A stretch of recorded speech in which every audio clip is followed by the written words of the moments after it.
2% of the church's clergy, or 1 in 50, are pedophiles. The Pope reportedly told an editor of an Italian newspaper that the abuse of children is like a leprosy. And while the Vatican is reportedly taking issue with some of the quotes the paper ran, the Pope said the church must deal with the problem with the, quote, severity it demands. There is not a single question with regard to one statement. The Catholic Church has faced and often ignored for decades the issue with priests and other members of the clergy who are pedophiles. Fair to mention, it is not exclusive to the Catholic Church, as other faiths are facing their own need for self-examination. But a recent article that quoted Pope Francis admitting a specific number of pedophiles in the church has raised the hackles of the Vatican, now fighting back at the accuracy of the statement and defending their most recent actions to clean up the priesthood. Let's welcome to MidPoint a professor of business ethics at San Diego State University and a current prosecutor. She's completed over 150 trials ranging from hate crimes to child molestation and many others. Wendy Patrick joins us from Los Angeles. Wendy, thank you so much for being here today. Thank you.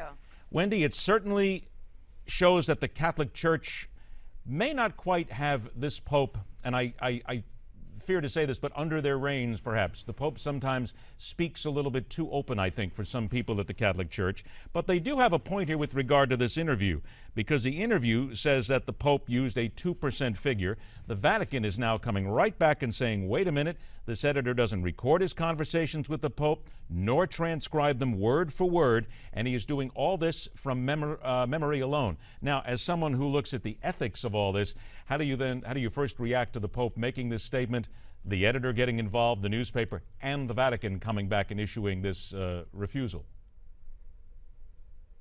This is the kind of thing we see happening every day. You know, statistics are tricky. There are lots of different places that collect these kinds of statistics. But I got to tell you, statistics in this arena are particularly dangerous for a variety of reasons. The first and most important reason is that they only reflect the number of people who get caught. We have no idea how many pedophiles are actually in, whether we're talking about the clergy or any other profession, because it's really hard to detect a crime that is so severely underreported. Now, you're right. The Vatican's fighting back and explaining, well, the Pope relied on advisors that are giving him these statistics. He's not a statistician. He's got other things that are, that he's involved with other than, making sure that these quotes are accurate, which is why he relies on some others. And there are lots of people who report statistics like this, but I got to tell you, a lot of people believe that the actual figure is much higher. Let's talk about that specifically, because as I mentioned here in my lead-in, this is not endemic only to the Catholic Church. There are Jewish organizations that are getting involved. There are other religious faiths that are also starting a tremendous amount of self-examination because they too have the problem. It is fair to say, and certainly with your experience, that when you have children involved, it is difficult to come out with a specific number and really nail this down because sometimes you just don't know, right? That's absolutely right. And one of the things that Pope Francis has been very strong on is, he's very aware of what victims need. We want to protect the children. So he's apologized, he's asked for forgiveness, but what victims want is justice. They want perpetrators brought to justice. They want reparation of their own. They want to be made whole. And one of the things that Pope Francis said along those lines is that basically, pardon the cliche, all roads are going to lead to Rome on this one. He's going to be made aware of what's going on in the different areas of the world, and it's a culture of transparency that he's been trying to really put into practice since he took office March of last year. He's doing a good job of that, and a lot of the victims' families here are saying this is definitely a step in the right direction to protect our kids. Now, you talked about forgiveness. I want you and our viewers here to listen to Pope Francis. This was his statement at the Vatican on the 7th of July.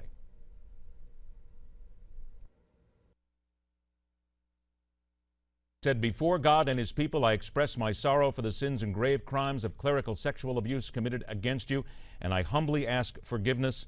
I beg your forgiveness, too, for the sins of omission on the part of church leaders who did not respond adequately to reports of abuse made by family members as well as by abuse victims themselves." This is not enough for a number of the victims here. They want action. Wendy, that is the next thing I believe we have to talk about here. The Catholic Church is a very wealthy organization. There are people who will continue to look for some sort of reparations involved here. Are we really still at the point of seeing the tip of that iceberg for people who are going to go after the Catholic Church and still make them pay?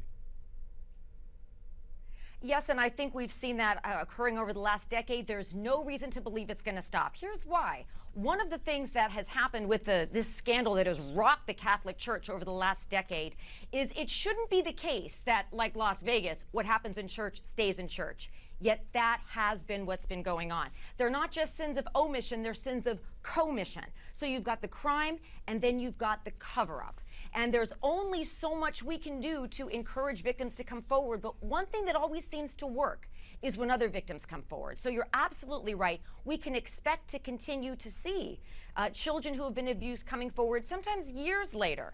And one of the important things I have to point out along those lines is this. The Pope can act by disciplining priests that are offenders, as he just did recently with the defrocked archbishop.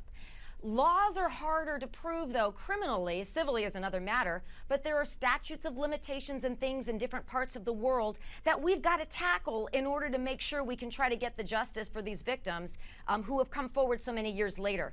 So it's a tricky analysis, and I think that Pope Francis is, really making some strong steps to begin with. But I know you're right. Some of the victims' rights groups are saying we want to make sure that those strong statements are really followed by strong actions, because actions speak louder than words. With about 45 seconds we have left, though, is it not fair to say, though, that the Pope of the Catholic Church coming out and saying this, that this hopefully will force other leaders of other church and other faiths to also follow his lead and to make sure that this is being cleaned up in their own communities?